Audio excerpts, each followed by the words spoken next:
1,000 generations, the Jedi Knights were guardians of peace, justice, before the dark side, before the Empire.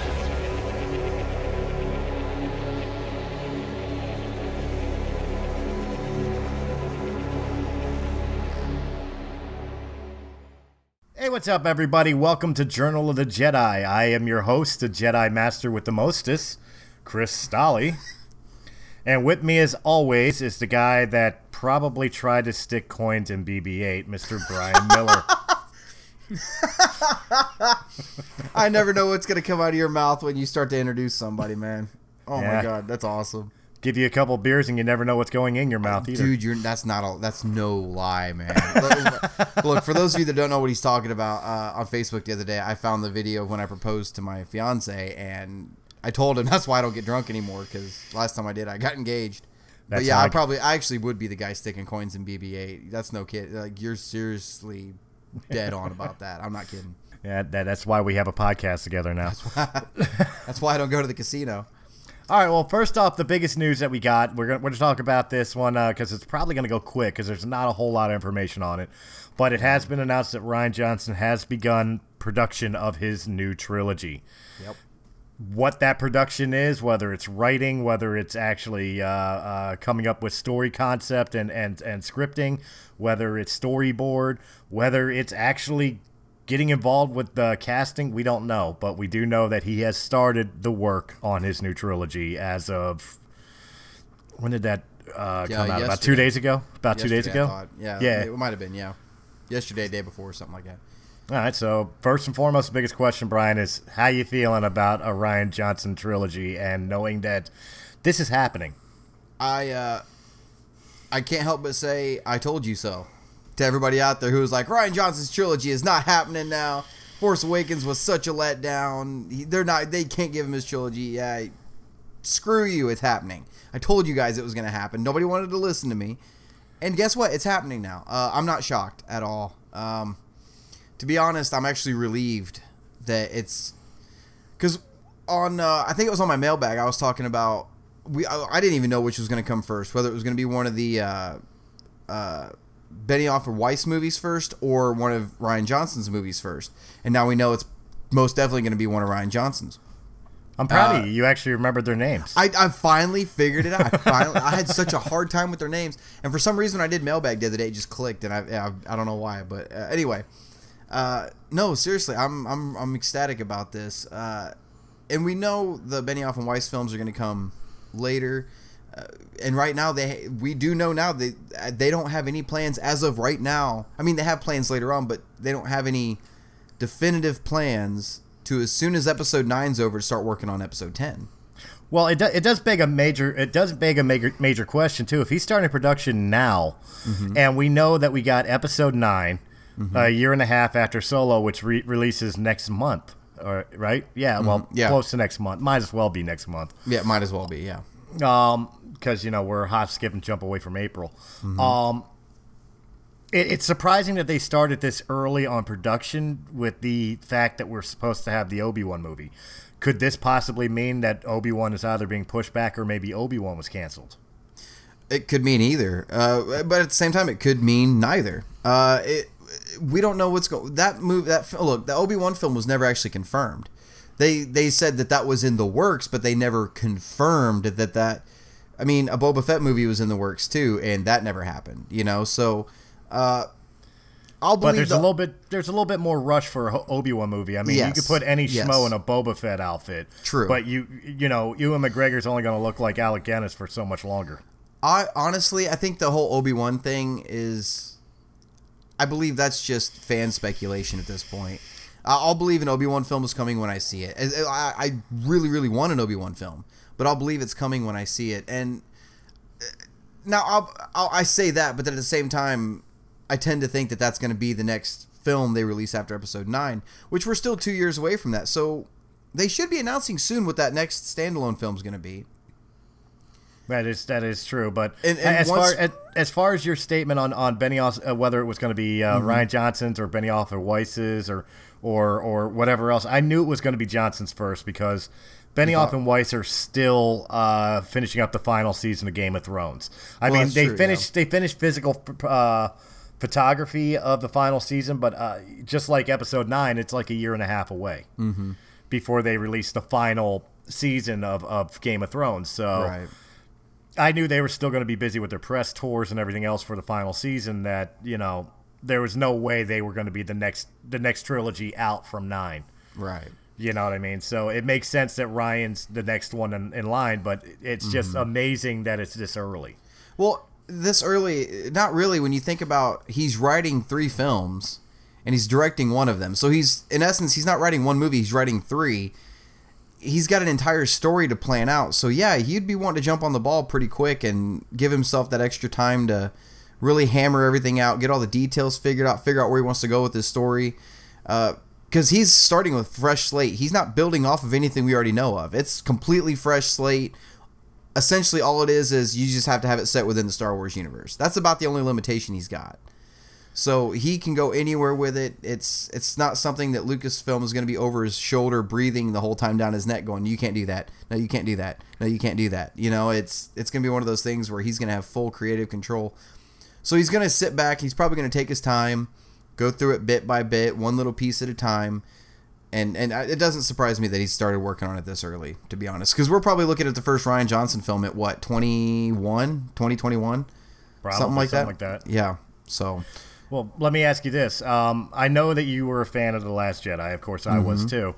Not that the movie was not without its issues. And yes, we hear you complainers, not my Jedi. But the only issue I really had was the personal politics being brought into play into the movie. Do you think Rian Johnson will follow that trend in its new trilogy? Or do you think maybe he learned his lesson and it's like, let Star Wars be Star Wars and let your personal politics be personal politics later? I don't know. I don't think it was really... I feel like the whole personal politics thing wasn't necessarily Rian Johnson doing that. I think that was other powers to be that were kind of nudging him in that direction. You know what I mean? And I mean, granted, he's doing this new trilogy. The same powers to be are still above him, kind of probably nudging him in that direction. But I don't know, to be honest. I don't have an answer for that. I really don't. I hope not. I hope that they give him whatever he wants to do and just let him run with it. But man, I don't know. Well, if anybody in Disney is actually watching this, go into message platforms. Go into your forums. Your fan forums and your YouTube platforms where people are talking about The Last Jedi. Read the comment sections. Ignore the trolls that are just saying that the movie sucks and not my Skywalker and all that shit. But pay attention to one thing that you'll notice is trending the most. A lot of the people that are complaining about The Last Jedi is the social justice warrior crap that's in it. Yeah. Now, I'm not saying your movement is right. I'm not saying your movement is wrong. I'm staying neutral. I have my own personal opinions, but I'm staying neutral on that. What I am saying to you is that type of politic, one way or another, does not belong in Star Wars. People go to a movie like Star Wars to escape the realities of everyday life and the arguments that we hear on the TV, in the news, or, you know, we get spoon-fed to us every day in newspapers and through social media and everything else. We want to escape from all that and go to the galaxy far, far away. So please, if you never listen to me for anything else besides a 9-nub standalone movie, do not put your personal politics within a Star Wars movie. You are alienating your fan base. Yeah.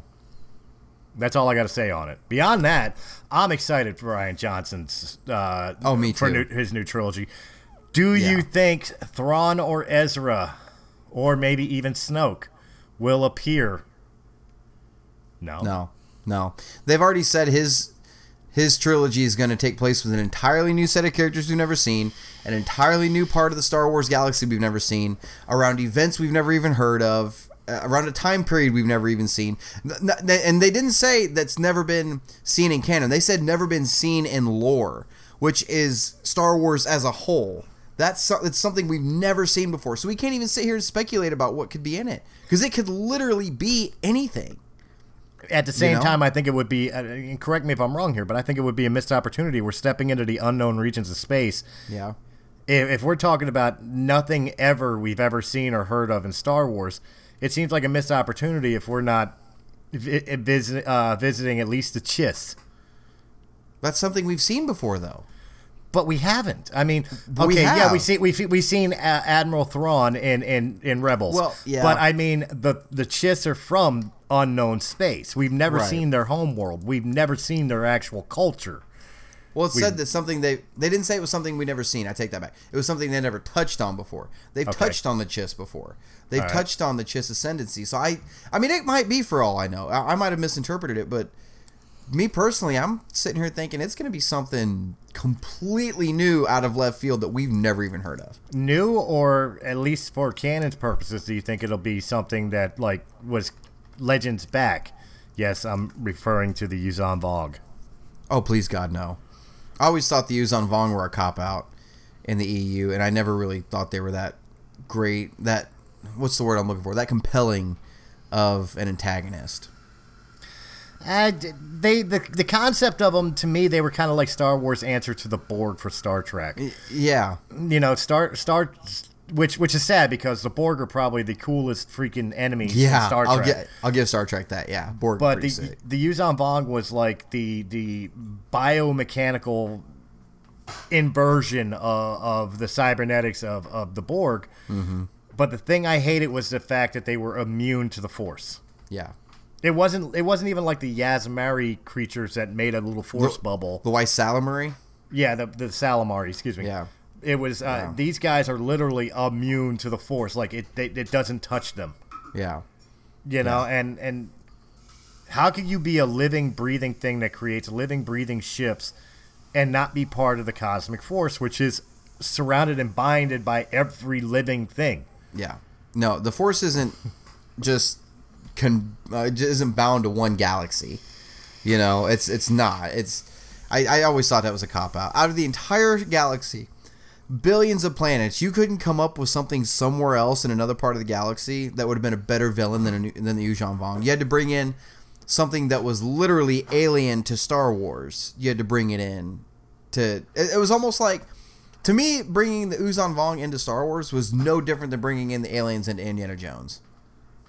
No, seriously, that's exactly. You had to invoke Crystal Skull. I went there.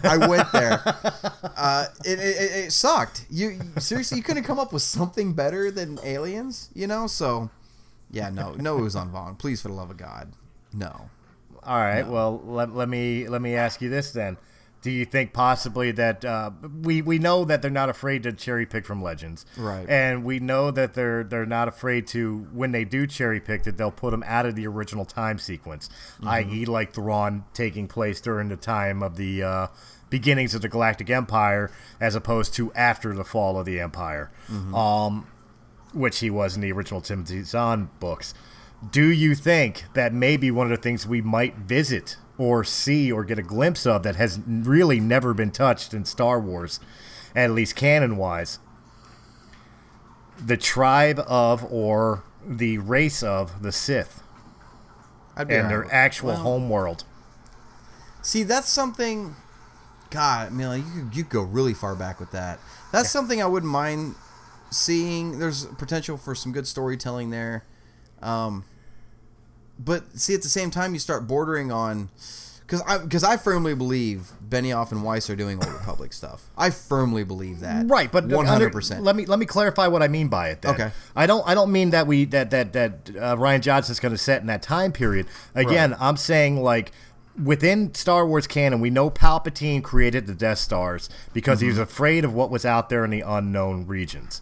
Right. What if what he was afraid of was the fact that there was still the order of the Sith that did not follow the Darth Bane rule of two, that were actually still the race of beings, the home planet, the birth of the Sith order, that they were out there, and that they were out there, and he was afraid they were going to come take his power. I'd be all right with that, because I mean, we really haven't seen a film where. All right, well, are you assuming the Sith are still evil? They use the dark side, yeah. Oh, that's what I was getting at. We haven't seen a film that focused around the bad guys yet. Every single Star Wars film has focused around the good guys for the main part. I mean, for the most part, it's focused around, you know, the story of the good guys, because on the hero side you always have a group of characters that are endeared to us, and then on the villain side you have like one or two guys that are just badasses, you know, and that's about it. So it would be kind of cool to see something from that point of view in the Old Republic, not necessarily in the Old Republic, something in another part of the galaxy that we've never seen, and maybe at some point find a way to kind of bring that into what we're doing now and kind of weave it in with everything and kind of bring everything, like you start the saga films here and then, you know, Rian Johnson stuff here, and at some point they start to come together and you know, come together into one, like, I don't want to say crossover film. What's the word I'm looking for? I guess crossover would intersect. Be what I'm trying to say. Yeah, where the timelines kind of come together and they meet at a certain point and then they both keep going their own ways. Well, a little bit off topic, but you said something that kind of stuck into my head and actually made me work out some of the details. So let me ask you this. Okay. You had mentioned, like, with the bad guys, there was always a badass.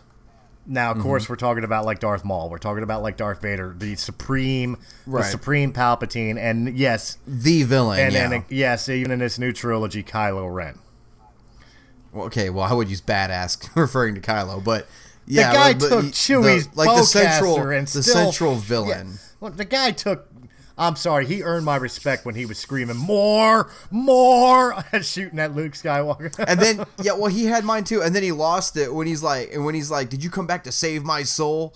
And then Luke's like, no, I'm sorry, Ben. And he's like, I bet you are. Yeah, he lost my respect right back at that point. He's still a kid, but I mean, I definitely saw the evolution of Kylo Ren from.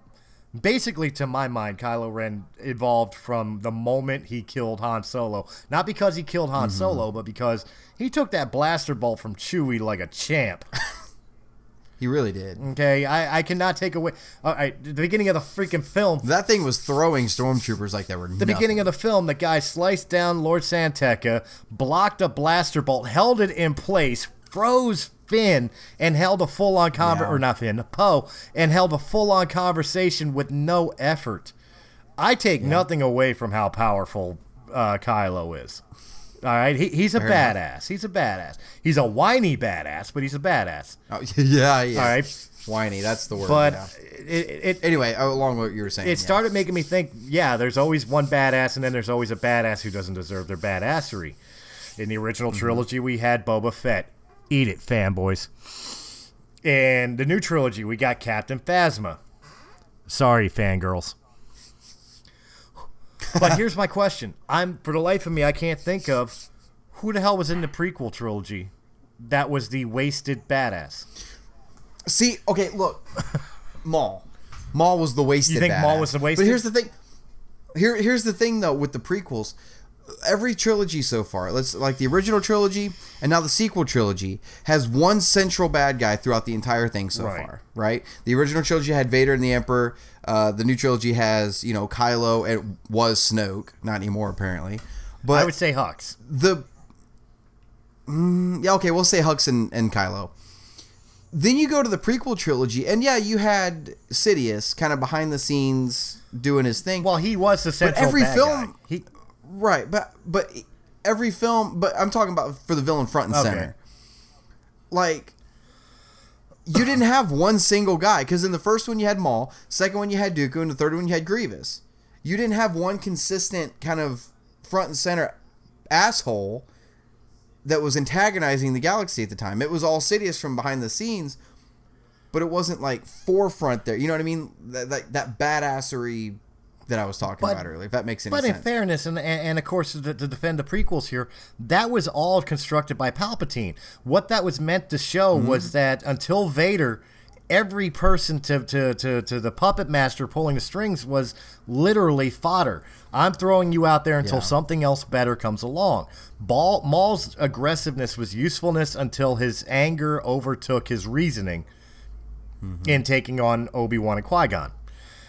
Dooku's diplomatic prowess and standing of creating the Confederation of Independent Systems was useful until it wasn't.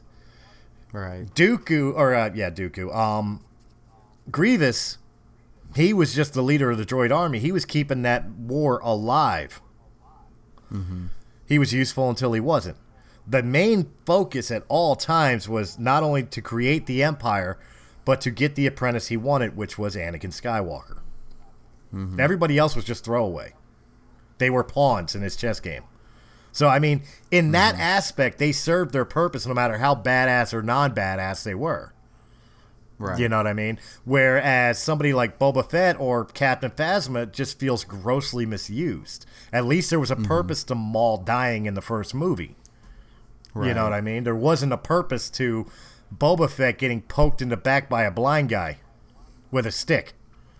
A second time. You know? There wasn't a purpose to Captain Phasma automatically dropping the shield. Well, there was, because it kind of showed her true colors, but Captain Phasma dropping the base shields at the first sign of a gun. Well, see, the main purpose I feel like Phasma was there was mainly for character development for Finn. That's honestly what I feel like Phasma was there. I feel like Phasma kind of represented what Finn's past was, what he was trying to purge from himself, his demons, if you would, that he was trying to face. And I think that's why it came down to 8 when it just came down to him and Phasma fighting. And when he finally took down Phasma, that was when he finally purged that part of himself. Because if you remember, for the rest of the film, he always referred to the Rebel Alliance, to the Resistance, as we. What are we going to do next? Well, now what do we have to do? Because before that, before he actually took out Phasma, he was going to run away. Right. Go find Rey, lead her off. And then once he took out Phasma, that was when he was full balls in, was willing to give his life for the Resistance in 8. And we saw how that turned out. Thanks, Rose. But anyway, I still stand on it. Rose is this generation's Jar Jar Binks. You're welcome. Rose has redeemed Jar Jar to me. I'm sorry, she has. I think the character is okay. I just don't think she was utilized properly. I don't think the character's okay. I think the idea of the character was fine. That's what I'm... Yeah, I think the idea of the character was fine, but the way she was executed, and yes, I'm sorry, the actress they chose... I didn't mind her. She felt so out of place. I didn't mind it. Well, okay, I won't disagree with you on that. She did kind of feel out of place. Matter of fact, there's a meme going around on Facebook now. Somebody photoshopped her into the opening shot of A New Hope, talking to the droids. And she's like, aren't you those two famous droids from the Rebellion? You're not getting ready to leave on an escape pod, are you, and abandon us? And when you realize that, yeah, she's still in the same universe that she should have been in, it still look at it and went, she doesn't look like she belongs there. See, that's the thing. Like, she doesn't look like she's part of this galaxy. I will agree with you on that. Well, it's not just look, but the way the actress delivered things. I'm so sorry on saying this, but she kind of reminded me of like an Asian teenage Melissa McCarthy. Like, just very, very, just over the top, forceful acting with,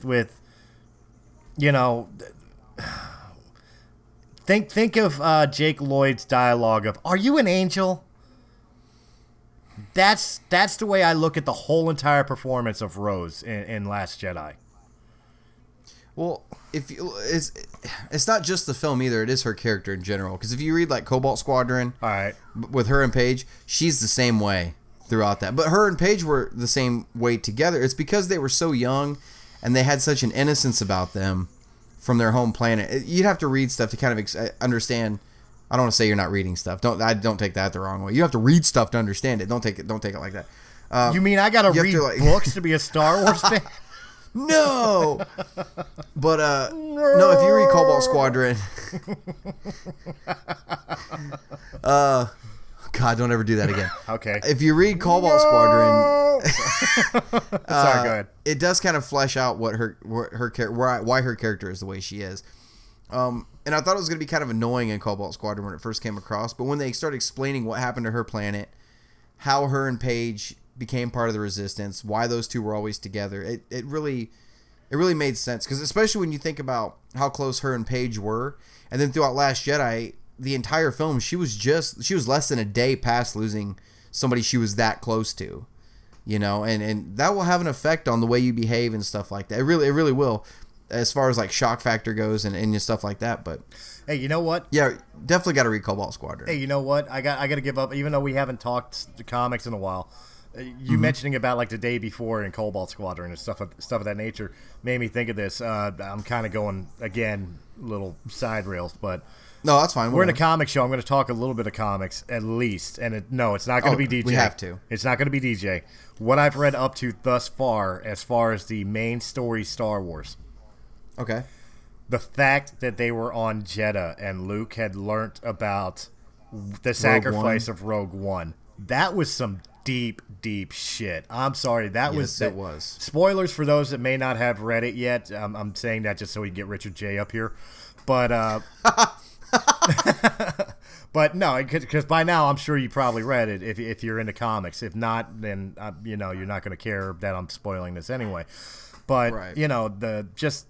Luke learning and really maturing from the sacrifice of Rogue One was I thought was really deep, and quite honestly, it made me walk away with a greater appreciation for Rogue One because now in my mind, thanks to that comic, we knew Rogue One tied into A New Hope, but now the New Hope characters tie in and know the sacrifice of Rogue One. Yeah, you know what I mean? The only thing that doesn't make sense to me is that they didn't go there sooner. Right. That's the only thing that doesn't make sense. I mean, I get why they just now did it in the comics. They wanted to kind of go back and kind of build on something that happened in the films, but it honestly surprises me that, like, right out of the bat, like, before they even started trying to find a new Rebel base, Luke was like, I want to go to Jeddah. I want to see where Rogue One died. I want to see where the sacrifice happened. You know what I mean? Right. Like, I'm really surprised that didn't actually happen because that was such a big deal for the rebellion. Oh yeah, and I just it made me, when you were talking about Cobalt Squadron, it really made me think of that. It's like that was really like this Star Wars run. It's had its ups and downs, but this recent run has been, I would say, almost as good as Luke reading Obi-Wan's journal. Those were some good issues. Those because we've had 8 issues of that. Yeah, something like that. We've had the 3 Obi-Wan issues and then the 5 Yoda issues. Yeah, those were really sick episodes. Those are sick issues. Episodes. What the? So yeah, Jesus. This has been my favorite run since the Obi-Wan journal series. I think, as far as crossovers go, Vader Down, man. Vader Down was great, of course. Vader Down was sick. Vader Down was great. That's my favorite crossover so far. Because the only other really big crossover event they did was Screaming Citadel, and it was like, that was horrible. What the? Yeah, what? Really? I was so excited for it too. I was too. Man. Especially leading up to it, like those last couple issues of Afro, and you're just like, oh, this is gonna be cool. And then you start reading it, and you're just like, I even bought Afro comics. You forced me to buy Afro comics for this freaking series. I like the Dr. Afro comics personally. Afro. That's just me. I hate Afro. I don't mind it. I don't mind it at all. In fairness, I don't hate Afro. I don't. I just don't. Kind of like with Rose, I don't feel she belongs in Star Wars. She's not a Star Wars character to me. To me, she is a comic book character in the Star Wars universe. She's very out of place to me. You ain't gonna like the last 2 issues that came out. Since I don't read Afro, probably not. You're gonna look. I like Dr. Afro personally. I look at it for what I feel like they were trying. The way they started this comic, I feel like that they were going to use this comic as kind of a segue because of what she is. She's an archaeologist looking at ancient artifacts, stuff like that. I felt like they were going to use it as a segue to kind of see if we were interested in Old Republic stuff and kind of touch on some of that stuff. And we are. You don't need to give us that comic to find out if we are or not. But they touched on some stuff like the ancient Jedi before they were the Jedi. They touched on some of that stuff in Afro, which I thought was freaking awesome. But I love Afro. Well, what did they call them on the Ancient Jedi in Afro? Because I guess I didn't reach that far. Because, I mean, the original concept was the Bindu, the Wills, the Bindu or the Wills, and of course both of those are now taken. Right. So, with the reformation of Canon, so what the hell were the Ancient Jedi? Hang on, I'm looking. I got my long box out. Hang on a second. Let me find it. But I wanna say while you're it was- looking for it, let me touch on this. Disney, Lucasfilm, Marvel. You wanted to find out if there was any interest in Old Republic. Look at the fact that their servers are still live for a non-canon game. How many people are still playing this non-canon game? There's still content being released for this non-canon game. Content being released for this non-canon game. People still screaming for the third Knights of the Old Republic video game, role-playing game. Okay. That you know damn right well the interest in Old Republic is there. Yeah. Oh, yeah, it is. Quit dick teasing and make the shit. Quit licking the tip and just go down That's on it. man. The old Jedi Order was called the Ordo Aspectu. Or do expect to? Ordo Aspectu. Aspectu. ORDU ASPECTU. Okay. Yeah, that's what they were called. And they looked pretty freaking wicked, too. Okay, well, I got nothing against it. I'm just saying I didn't know what they would be referred to, because if I went up through Legends, they were the Bindu, they were the Wills. Right. You know, but... Well, there were several names for it. But now the Wills history. is the guys who guarded the Kyber crystal, and the Bindu is this force creature that's basically neutral. Right. So, well, the Wills originally in the EU were Yoda species. Although that was never confirmed, because Lucas... Actually, it was retconned, because Lucas said, no, nobody knows what Yoda is. Well, none of the EU is technically canon. Right, but Lucas shut that down.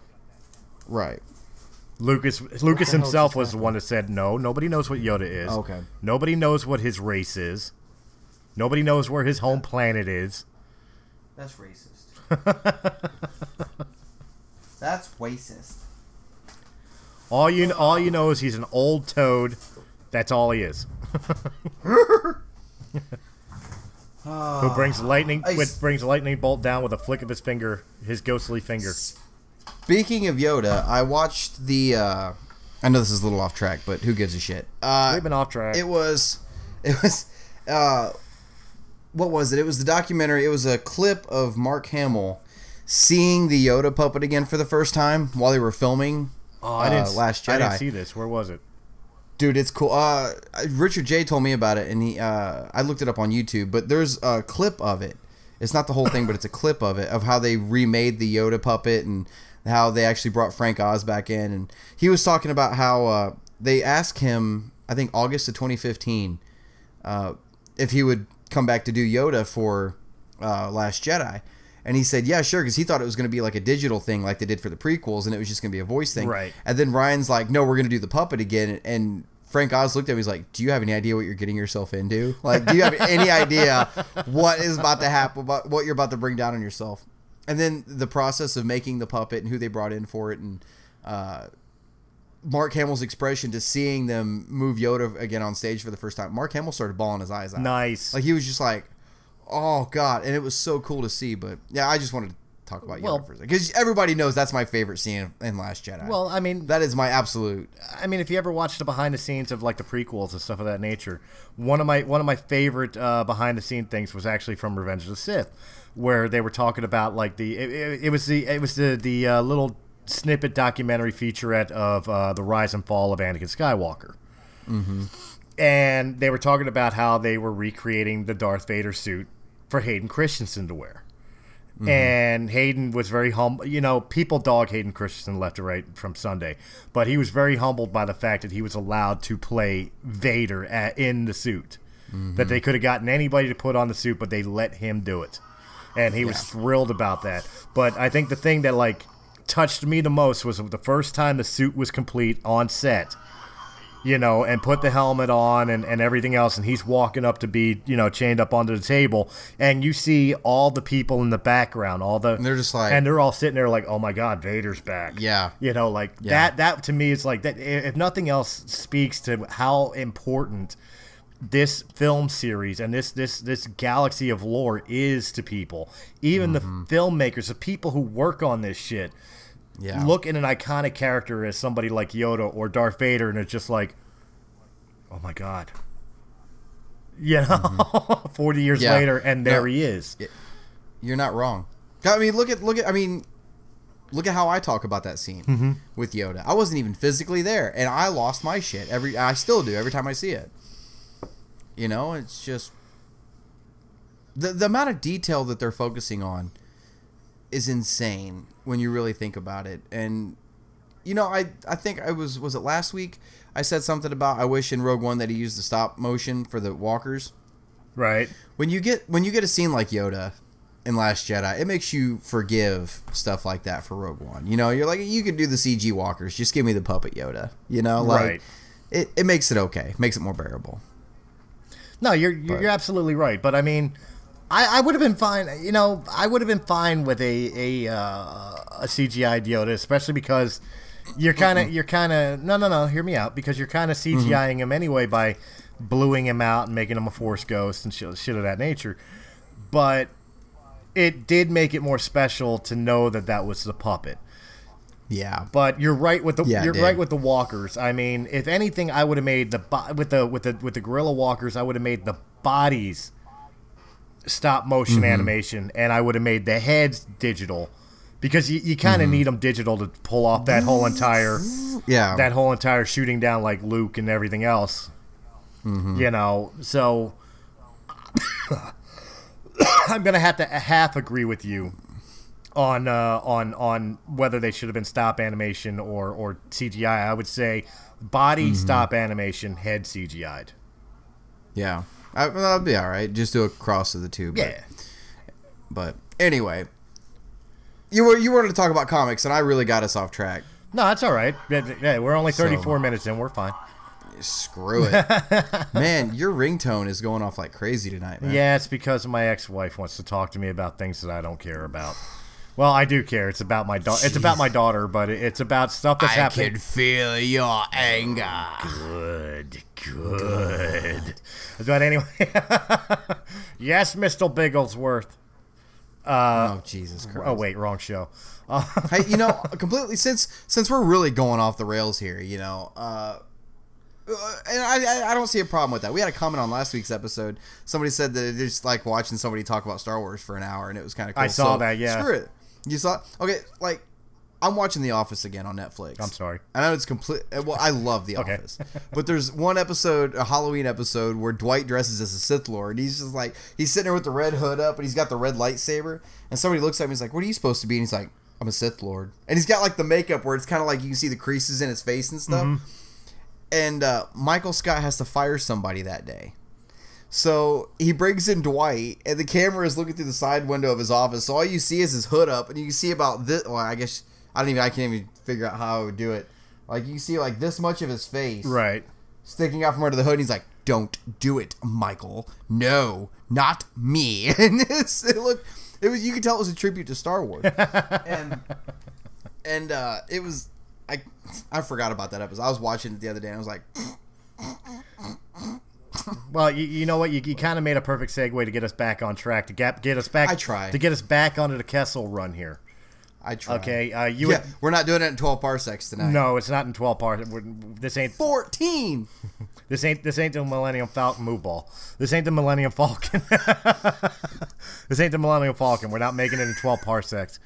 But you had mentioned that the last Journal of the Jedi video, we had gotten a lot of mentions about the people liking us to sit down and talk Star Wars and just enjoying, which, by the way, thank you so much for hanging out with us and checking out our show. We greatly appreciate it. But it brings up a question that you had on the Monday mailbag. Okay. And I wanted to discuss this. How much is too much Star Wars? And is there a such thing? When do we cross the line of being too much Star Wars? I want to hear your thoughts on this, because I've already put my thoughts on mailbag. I want to hear what you have to say about this. I am as old as the franchise, for people that don't know. I'm 41 years old. I have grown up in Star Wars. I've read all the EU stuff. I've read all the comic books. I've seen all the movies. I've seen all the re-releases of the movies. I've seen the special editions of the movies. I've seen the 3D remake of Episode 1. And still waiting for episode 2, 3, 4, 5, 6. Yeah. I've been there for the Clone Wars movie. I sat through the Ewok adventure and Carnival. Don't say it. Caravan of Courage. Caravan of Courage, and don't say it. Don't. I've seen do it, the Chris. Droids cartoon and Okay. and the Ewok cartoon on Saturday morning cartoons. Don't say the other one. And yes, I unfortunately swallowed the holiday special. And Well, I can now honestly, we know you're a swallower. and I can honestly say, after 41 years and all them movies and all them books and all them TV shows and all them comic books, I'm not tired of Star Wars. So Well, you're not sitting down and reading every single novel that comes out, too. I was. You were. Maybe not in order, but I was. Why did you stop? I ran out of freaking money. There's 250 some odd EU books. Can you consider that too much Star Wars? I consider that too much money. Well, okay. I'll get that. If I can get a hold of the books I'm missing, I'll read them. I'm working on getting my EU collection put back together, too. Yeah. If I can get a hold of them, I'll read them. I have no problems with that whatsoever. I already told you I got it on my tablet, all 250 books as PDF files.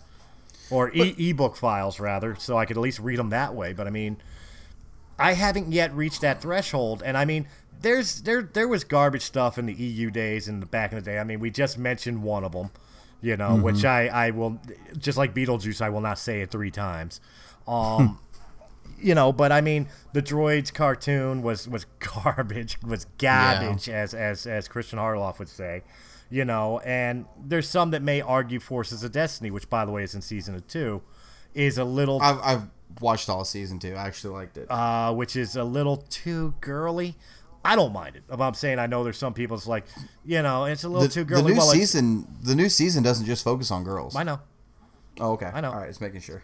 I'm playing devil's advocate for people that do say that. I'm not. Again, I don't think so.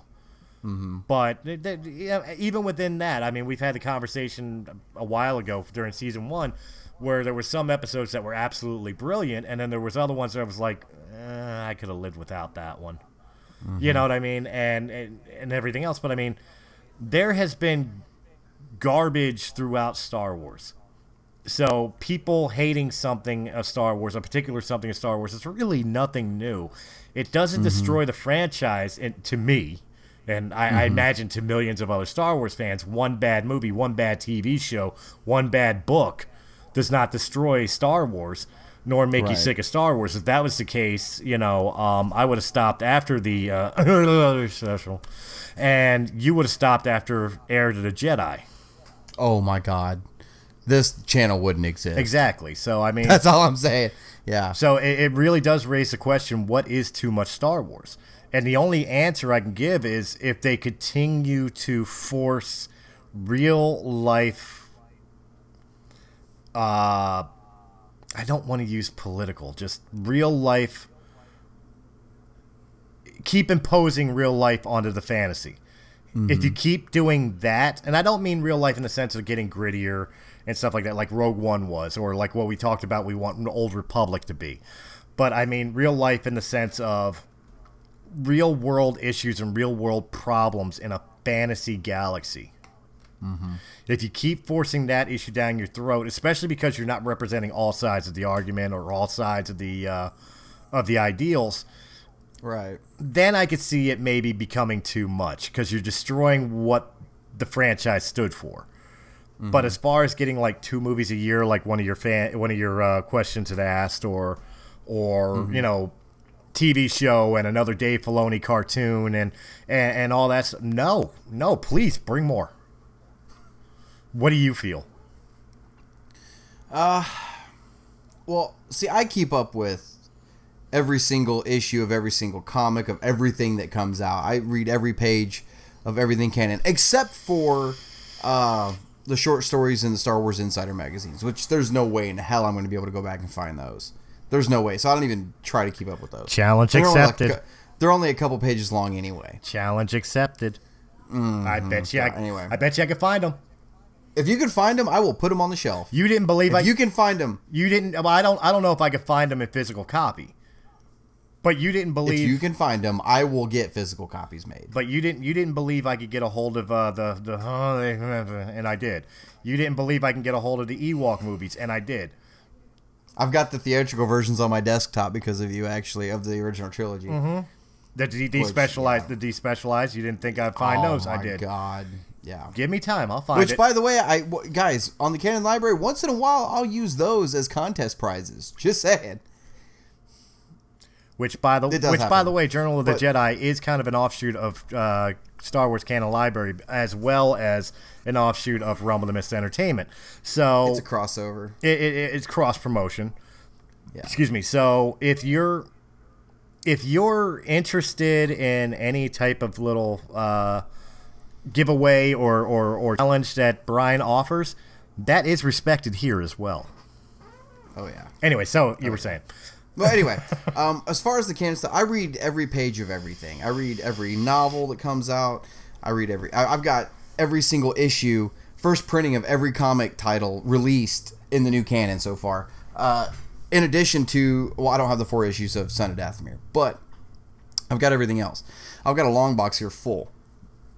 And as somebody who reads all of it, I have this mentality: you don't ever make a job out of something you love to do, because eventually it'll feel like work. It'll feel like you're going to work every day. Right.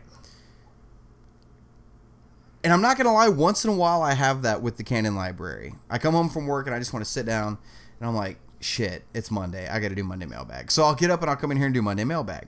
That's just a human thing, you know? Once I get in here and I get going, I'm ready to go. Let's do this. But it's just finding the motivation to do it. Sometimes you're just like, let's go do it, because it feels like you're starting a second job.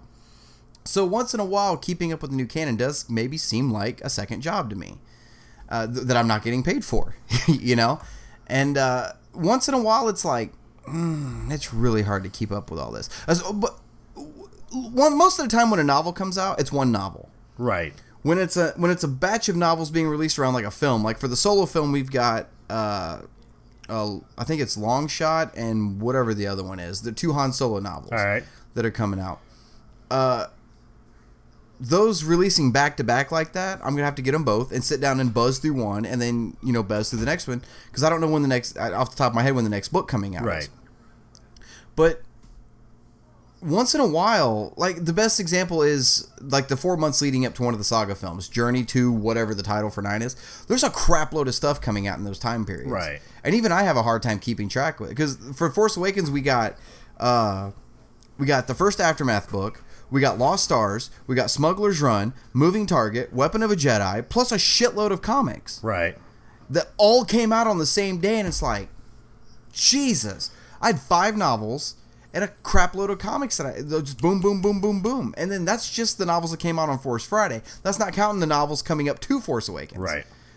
So once in a while, it's like, God, just slow down a little bit. You can release everything, just don't release it so goddamn fast. Like just a novel here. Wait 2 weeks. 2 weeks. That's all I ask. 2 weeks. Release another novel. Wait 2 weeks. Release another novel. I can keep up with that. Well, but I think it would be fair to say, for like the I don't want to use the term fair weather fans, but for lack of better term, the fans that only watch the movies. Right. Okay. General movie going audience.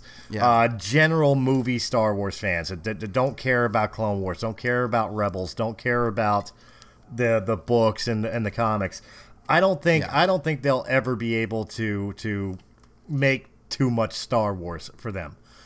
Because even with 2 movies a year, even 3 movies a year, it's still only 2 hours to 6 hours total. Piece. Yeah.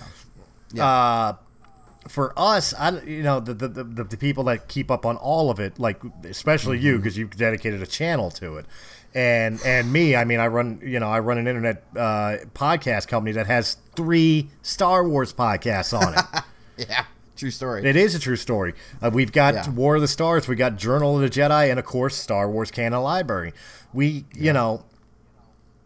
There's a lot of Star Wars 24/7 around here, and I think the biggest clue is like part of the things like you and I talk about is like I'm way behind on the canon compared to you, because 1, I pick them up on paperback because I'm a cheapskate. Right. 2, I take breaks. I have to. I don't want to burn myself out with so much information that I've got to turn around and I'll read a Frank Herbert's Dune. Or See, I don't have that luxury. You do. I sent you a freaking Doctor Who book, for God's sake.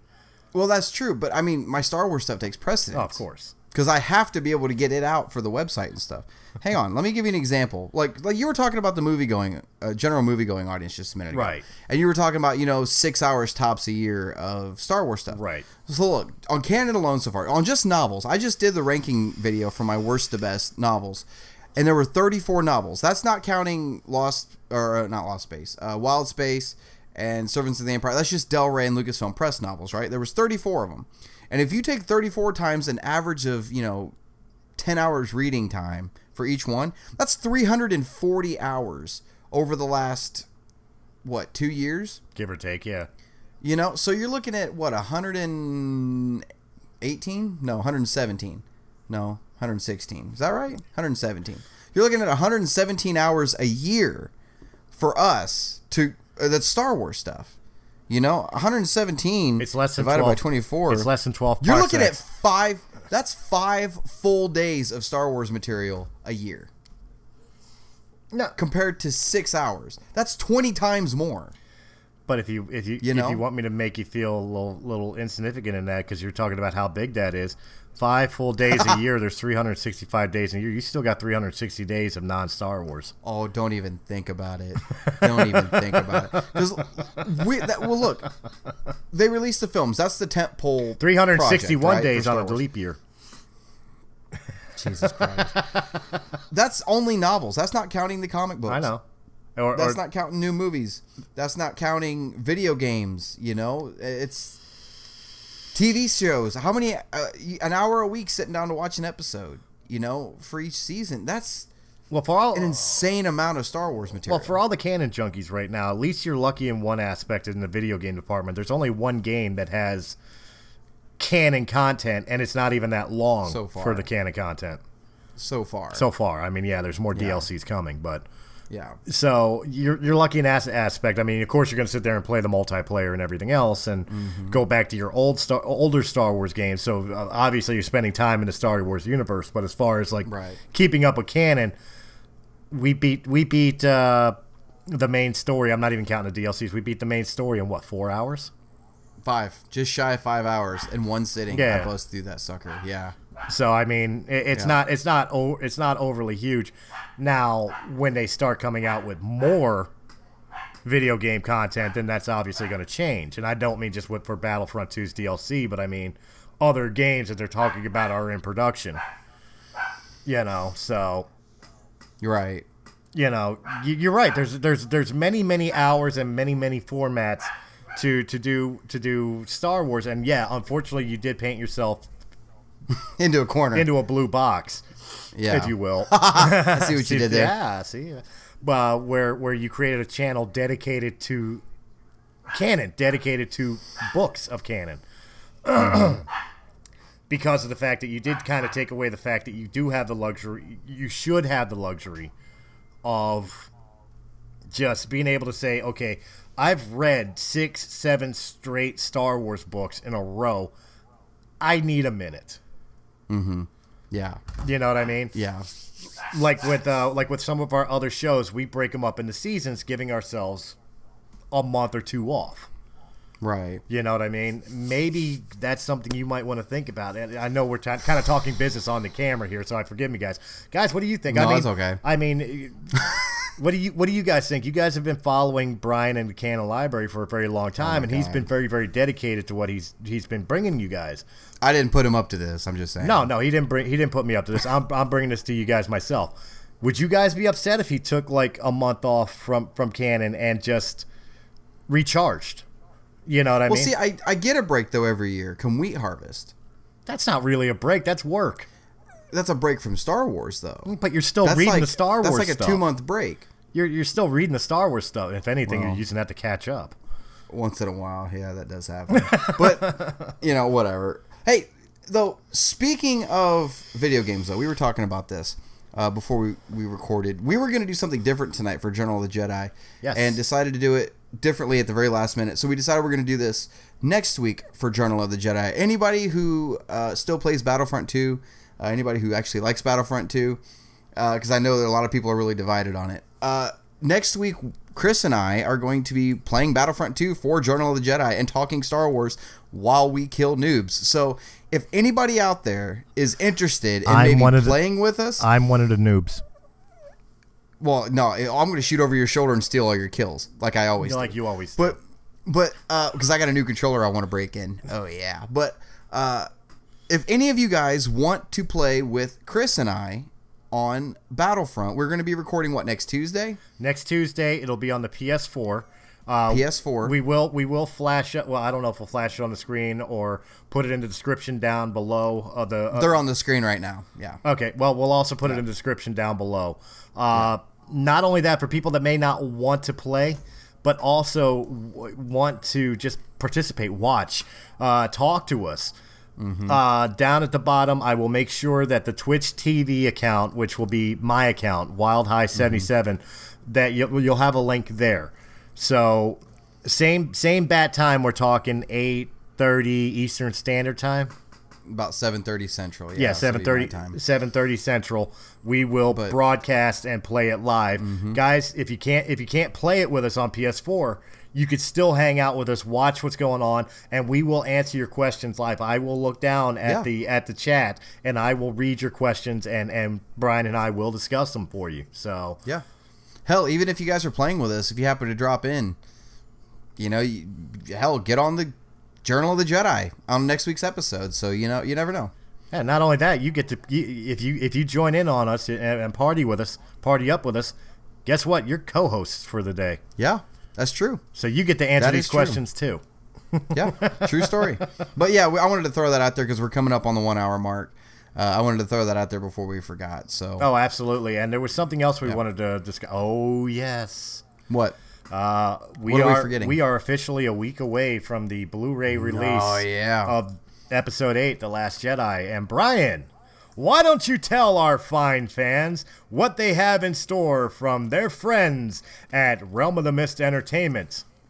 Well, everybody, we are going to be doing a commentary for The Last Jedi when the Blu-ray releases.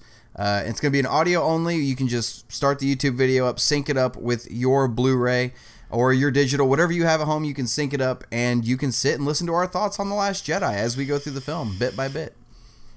I'm excited. I cannot wait to do that. Oh, yeah, because, I've watched other people do it, but this will be a first for Realm of the Mist Entertainment. So, yeah. Right now, I know confirmed for a fact it's going to be me and Brian. But who knows? Other members of Realm of the Mist may actually pop up on it as well. Like maybe John Mark Tully, host of War of the Stars. That'd be cool. Maybe Christina Talley of That Trans Geek Girl. Ooh, that'd be all right. You never know. Maybe even Sith Lord 310 himself, Mario Hernandez, may appear. Wow, wouldn't that be something? Oh, yes, good. So keep eye out for that. We'll be letting you know when that releases as well. The other big news, the last big news, because we have 5 minutes left. The last big news I want to bring up. It's very important to the members of Realm of the Mist, and of course to the fan base that are watching this. Make sure you're checking back at Realm of the Mist. I know this is going to be probably on Star Wars Canon Library again, but make sure you're hitting that link click down below to Realm of the Mist's YouTube channel, because tomorrow Brian and myself will be sitting down and recording with War of the Stars and John Mark Tully, who have a lot of special guest appearances on this one, because it is officially War of the Stars' 1 year anniversary. I can't believe that. That's crazy. It does not feel like it's been a freaking year. Oh, yeah. Well, I can't believe Realm of the Mist has been around for officially 2 years. And you know what? Now that I'm thinking about it, I got to start putting some stuff together for August for my 3 year anniversary show. Yeah, see? Jesus Christ. I cannot believe that is coming up already. Because last year we had Mike Quinn. Yeah, we did. For an did. Interview. I cannot believe it's been... Oh, my God. I got to get on that. Oh, another thing you got to get on, too, is when are we going to get that special interview that we just had? I'm sure he's waiting for it. I'm doing that tonight. That is getting put up. I know I said that last time I talked to you, but I'd already planned on doing it tonight. So that is going to be uploaded probably before this is uploaded. So okay. Well, either way, it's got to be up there. But I mean, guys, hit War of the Stars when it releases. Hit the subscribe button at Realm of the Mist Entertainment. Make sure you hit that little bell icon so you know when because new content's released every day on Realm of the Mist. Whether it's a podcast, whether it's Press A Gaming's playthroughs of certain video games. There's like 5 video game series going on Press A Gaming right now. Everything is always released on Realm of the Mist Entertainment's YouTube channel. So make sure you hit that subscription button and the notification button so that way you know when the 1-year anniversary is released for War of the Stars. It records tomorrow, which is March 21st. Wednesday for us, yeah. Yeah, March 21st.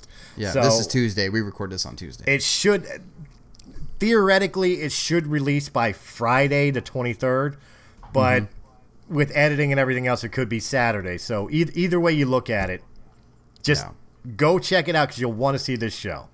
Yeah. So, and of course, give congratulations to John Martoli and the guys over at War of the Stars for 1 year. Yep. You know, so. Yep. Brian, where can they find you if they want to talk to you? You guys can find me right here at the Star Wars Canon Library on Journal of the Jedi Monday mailbags we do every Monday, as well as live Q&As on the Facebook page. You guys can check that out also. Make sure to give us a thumbs up there.